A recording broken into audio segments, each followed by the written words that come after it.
Hello guys, welcome back to my YouTube channel. आज मी बनवला आहे ब्रेड पिझ्झा। त्याची रेसिपी मी आज तुमच्यासोबत शेअर करत आहे।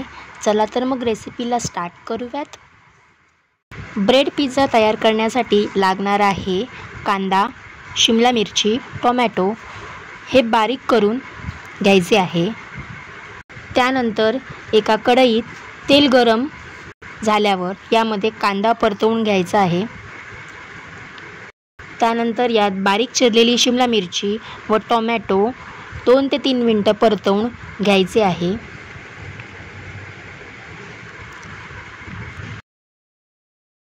यामध्ये आता चवीनुसार मीठ टाकून पुन्हा एकदा व्यवस्थित परतवून घ्यायचे आहे। इथे मी 2 ब्रेड घेतले आहे। यावर मी पिझ्झा पास्ता सॉस लावून घेणार आहे।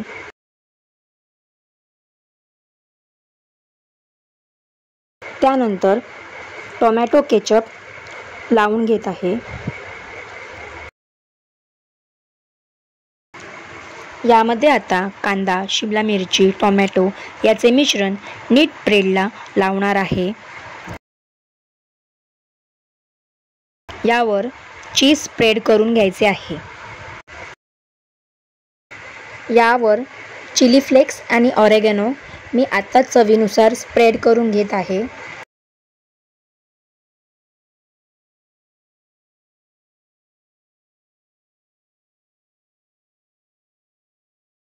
ब्रेड पिझ्झा मी पॅनवर करणार आहे। यासाठी मी पॅन 2 ते 3 मिनिटं तेल लावून गरम करून घेतलेला आहे। ब्रेड पिझ्झा 4 ते 5 मिनिटं स्लो फ्लेमवर ठेवायचा आहे। तुम्ही बघू शकता ब्रेड पिझ्झा रेडी आहे। व्हिडिओ जर आवडला असेल आणि चॅनलवर जर नवीन असाल तर व्हिडिओला लाईक, शेअर आणि सबस्क्राईब करायला विसरू नका। Thank you.